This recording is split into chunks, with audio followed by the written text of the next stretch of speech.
जानिए कब और क्यों भगवान विष्णु लेंगे कल्कि अवतार।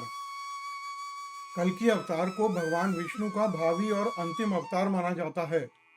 पौराणिक मान्यता के अनुसार अंतहीन चक्र वाले 4 कालों में से अंतिम कलयुग के अंत में दुष्टों का संहार करने के लिए भगवान विष्णु के 10वें अवतार प्रकट होंगे।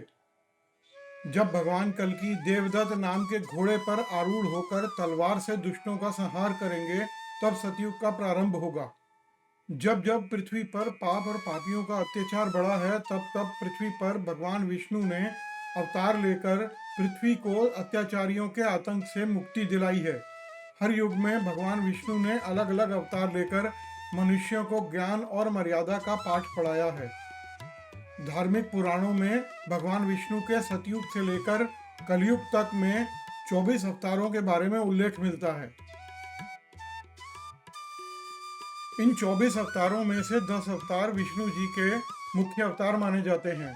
यह हैं मत्स्य अवतार, कूर्म अवतार, वराह अवतार, वामन अवतार, परशुराम अवतार, राम अवतार, बुद्ध अवतार, कृष्ण अवतार और कल्कि अवतार। पुराणों के अनुसार अब तक भगवान विष्णु पृथ्वी पर 23 बार अवतरित हो चुके हैं। 24वें अवतार का उल्लेख मिलता है कि यह अवतार भगवान विष्णु कलयुग और सतयुग के संधि काल में लेंगे और इस अवतार का नाम होगा कल्कि। युग परिवर्तनकारी भगवान श्री कल्कि के अवतार का प्रयोजन विश्व कल्याण बताया गया है। भगवान का यह अवतार निष्कलंक भगवान के नाम से जाना जाएगा। श्रीमद् भागवत पुराण में विष्णु के अवतारों की कथाएं विस्तार से वर्णित हैं। इसके 12वें स्कंद के 2वें अध्याय में भगवान के कल्कि अवतार की कथा विस्तार से दी गई है, जिसमें यह कहा गया है कि संबल ग्राम में विष्णु यश नामक श्रेष्ठ ब्राह्मण के पुत्र के रूप में भगवान कल्कि का जन्म होगा। वे देवदत्त नाम के घोड़े पर आरूढ़ होकर अपनी कराल से दुष्टों का संहार करेंगे, तभी सतयुग का प्रारंभ होगा। भगवान कल्कि के जन्म के समय चंद्रमा घनिष्ठा नक्षत्र और कुंभ राशि में होगा। सूर्य तुला राशि में स्वाति नक्षत्र में गोचर करेगा। गुरु स्व राशि धनु में और शनि अपनी उच्च राशि तुला में विराजमान होगा। ये अपने माता सुमति और पिता विष्णु यश की 5वीं संतान होंगे। उनके भाई जो उनसे बड़े होंगे क्रमशः सुमंत, प्राज्ञ और कवि नाम के होंगे। याकलव्य जी पुरोहित और भगवान परशुराम उनके गुरु होंगे। भगवान श्री कल्कि की 2 पत्नियां होंगी, लक्ष्मी रूपा पद्मा और वैष्णवी शक्ति रूपी रमा। उनके पुत्र होंगे जय विजय, मेघमाल और बलाहक। वह ब्राह्मण कुमार बहुत ही बलवान, बुद्धिमान और पराक्रमी होंगे और मन में सोचते ही उनके पास वाहन, अस्त्र शस्त्र, योद्धा और कवच उपस्थित हो जाएंगे।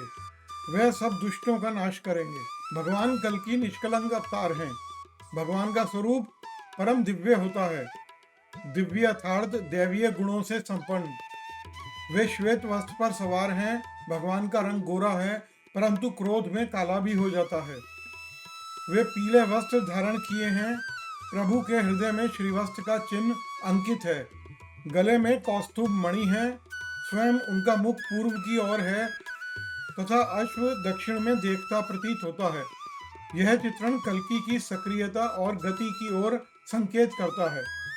युद्ध के समय उनके हाथों में 2 तलवारें होती हैं। मनीषियों ने कल्कि के स्वरूप की विवेचना में कहा है कि कल्कि सफेद रंग के घोड़े पर सवार होकर आतताइयों पर प्रहार करते हैं। इसका अर्थ उनके आक्रमण में शांति, शक्ति और परिष्कार लगे हुए हैं। तलवार और धनुष को हथियारों के रूप में उपयोग करने का अर्थ है कि आसपास और दूरगामी दोनों तरह की दुष्ट प्रवृत्तियों का निवारण। कल्कि की यह रणनीति समाज के विचारों, मान्यताओं और गतिविधियों की दिशा धारा के बदलाव का प्रतीक है। विष्णु के अन्य अवतारों की तरह कल्कि का वर्णन भी वेदों में नहीं मिलता, लेकिन पुराणों में कल्कि अवतार का विस्तार से वर्णन है।